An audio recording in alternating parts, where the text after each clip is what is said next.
지난 수업에서는 수요의 가격 탄력성에 대해 정의했습니다. 우리는 재화의 가격이 기존 가격에서 새로운 가격으로 바뀔 때 수요의 가격 탄력성을 계산하기 위해 단순 공식과 중앙값 계산법이라고 불리는 공식을 쓰게 했습니다. 또한 재화 가격이 변할 때 얻을 수 있는 수요의 가격 탄력성 값이 어떤 의미를 가지는지도 함께 살펴보았습니다. 이번 수업에서는 수요의 가격 탄력성이 상대적으로 탄력적인지 아니면 비탄력적인지를 결정하는 요인들에 대해 구체적으로 이야기해보려 합니다. 그리고 지난 수업에서는 맥도날드의 빅맥 가격과 휘발유 가격이 모두 3달러에서 4달러 사이일 때 수요의 가격 탄력성을 계산해보았습니다. 그 결과 빅맥의 수요 가격 탄력성은 마이너스 1.2인 반면 휘발유의 수요 가격 탄력성은 마이너스 0.38이라는 사실을 알게 되었습니다. 이 값을 해석한 결과 빅맥의 수요가 휘발유의 수요보다 상대적으로 더 탄력적이라는 결론을 도출했습니다.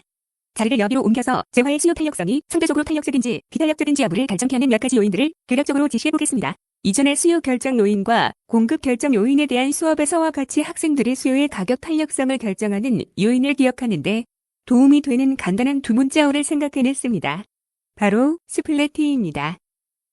이 두 문자어는 말하기에도 재미있고 특정 재화의 수요의 가격 탄력성에 영향을 줄 수 있는 요인들을 기억하는 데도 꽤 유용합니다. S부터 시작합니다. S는 대체재의 수를 나타냅니다. 어떤 재화의 대체재가 많을수록 그 재화의 수요는 더 탄력적인 경향이 있습니다. 반대로 대체재가 적을수록 그 재화의 수요는 탈탄력적입니다. 왜 그럴까요? 이유는 매우 간단합니다. 대체재가 많을 경우 재화 가격이 오르면 소비자는 쉽게 다른 대체재로 갈아탈 수 있습니다. 그래서 수요가 상대적으로 탄력적일 것으로 보이는 재화의 예로 맥도날드 빅맥을 들었습니다. 빅맥은 맥도날드에서 판매하는 버거 중 하나일 뿐입니다. 만약 맥도날드가 빅맥 가격을 인상한다면 소비자들은 여타 맥도날드 버거 중 하나로 고르거나 아예 버거킹 또는 여타 레스토랑으로 옮겨갈 겁니다. 따라서 빅맥 수요는 대체재가 많기 때문에 상대적으로 탄력적일 가능성이 높습니다. 반면 휘발유는 대체재가 거의 존재하지 않습니다. 여러분이 차를 소유하고 있다면 휘발유 차량을 태고 차량 운행을 멈추지 않을 겁니다. 여러분은 운전량을 줄일 수는 있겠지만 일정하게 운행을 계속할 겁니다. 따라서 휘발유 수요는 상대적으로 비탄력적입니다. 스플래티에서 P는 어느 재화의 가격이 소비자의 소득에서 차지하는 비중을 나타냅니다. 소비자들은 자신의 소득에서 큰 비중을 차지하는 재화의 가격 변화에 더 민감하게 반응하는 경향이 있습니다. 소비자들은 소득 대비 지출 비율이 낮은 저가 상품의 경우 가격 변동을 크게 의식하지 않기 때문에 가격 변화에 둔감하게 반응하는 특성을 보입니다. 대표적인 예로 소금과 같은 저가 상품은 영업비에 비해 가격 변동을 인지하기 어렵습니다.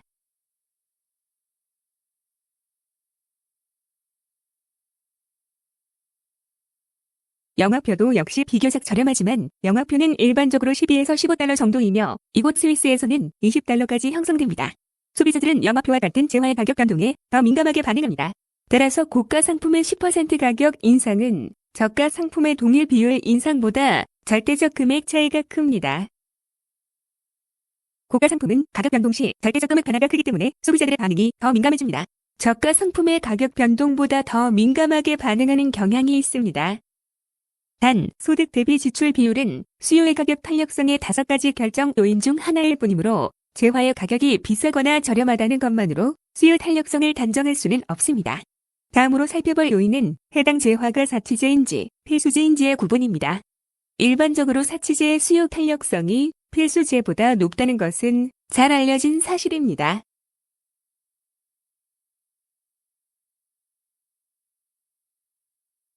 필수재는 일상생활에 필수적인 상품이지만 사치재는 없어도 생활에 지장이 없습니다. 따라서 필수재 수요는 상대적으로 비탄력적입니다. 주택용 전기를 예로 들어보겠습니다. 전기요금이 인상되면 소비자들이 사용량을 크게 줄일 수 있을까요? 일부 절약은 가능하지만 사용량을 대폭 줄이기는 어렵습니다. 이러한 특성으로 인해 전기의 수요는 비탄력적인 것으로 분석됩니다. 반대로 전기요금이 하락하더라도 소비자들이 조명 사용 시간을 늘리거나 TV 시청 시간을 늘리는 경우는 많지 않습니다. 실제로 전기 가격 하락이 소비 행태에 미치는 영향은 미미한 편입니다. 사치재의 경우 가격 하락이 뚜렷이 인지되며 수요량이 상당히 증가하는 특징이 있습니다. 반면 필수재는 수요가 비탄력적이므로 가격 하락이 반드시 수요 증가로 이어지지는 않습니다. A는 수요가 탄력적일지 비탄력적일지를 결정하는 데 매우 중요한 요소입니다. A는 재화의 중독성 여부를 나타냅니다. 해당 상품의 중독성이 있는지가 중요합니다. 담배, 알코올, 마약 등 중독성 재화는 수요가 매우 비탄력적인 특징을 보입니다. 이러한 재화의 소비자들에게는 해당 재화가 필수품에 가깝습니다. 담배 가격이 인상되더라도 흡연자가 즉시 금연하는 경우는 드뭅니다. 마약 가격이 하락한다고 해도 소비자들이 갑작스럽게 소비량을 크게 늘리지는 않습니다. 마약 가격 하락이 수요를 일정 부분 증가시킬 수는 있으나 대규모 신규 소비자 유입으로 이어지지는 않습니다.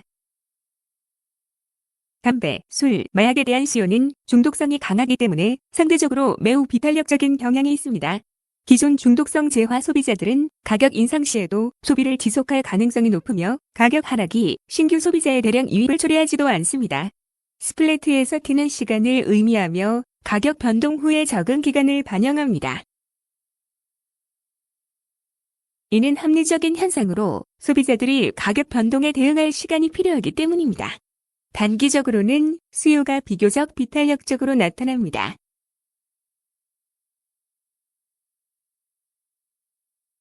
반면 장기적으로는 가격 변동에 대한 수요 반응이 더 탄력적으로 전환됩니다.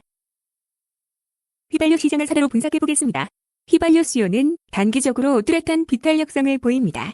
이는 가격 상승 시 소비자들이 즉시 대체 교통수단을 확보하기 어려워 기존 운행 패턴을 유지하기 때문입니다. 그러나 휘발유 가격이 $4 수준을 장기간 유지할 경우 시간이 지남에 따라 수요의 탄력성이 점차 증가하게 됩니다. 여기 아래쪽에 있는 우리의 수요 곡선을 보세요. 휘발유 가격이 $4로 장기간 유지될 경우 소비자들의 대체재 탐색이 증가하며 이에 따라 수요 곡선이 점차 평탄해지는 탄력성 증가 현상을 관측할 수 있을 것입니다. 일반적으로 장기 수요는 단기 수요에 비해 더 높은 탄력성을 보일 가능성이 큽니다. 이와 동일한 원리가 맥도날드 빅맥의 경우에도 관찰됩니다.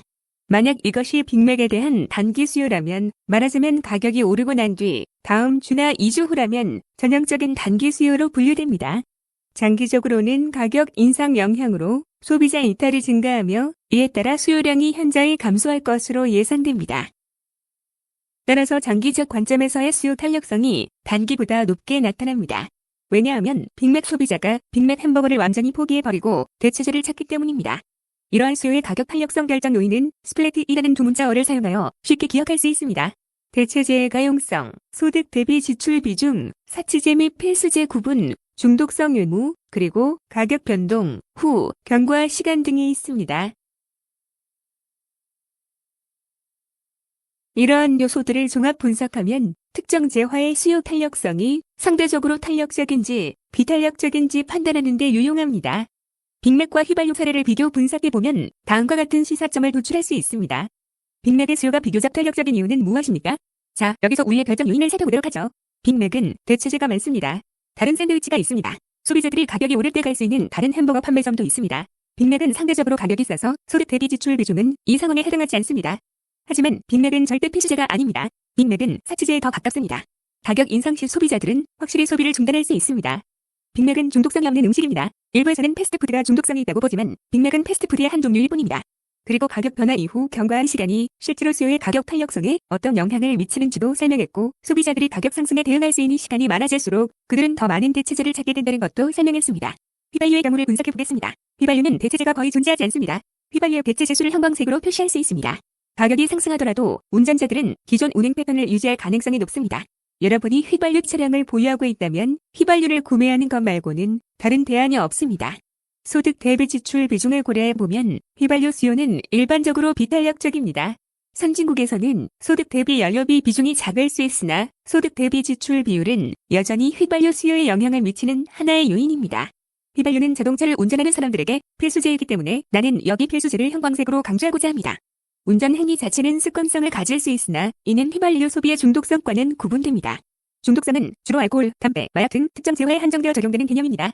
가격 변동 후 지난 시간의 크기는 수요의 가격 탄력성을 결정하는 중요한 요소입니다. 왜냐하면 휘발유일지라도 시간 경과에 따라 소비자들은 휘발유 자동차가 아닌 다른 형태의 교통수단을 차지할 수 있기 때문입니다. 예를 들면 대중교통 전기 자동차, 하이브리드 자동차 등이 있습니다. 수요의 가격 탄력성에 대한 두 번째 수업에서는 스플래트라는 두 문자어를 사용해 쉽게 기억할 수 있는 수요의 가격 탄력성에 대한 5가지 결정 요인을 알려드렸습니다.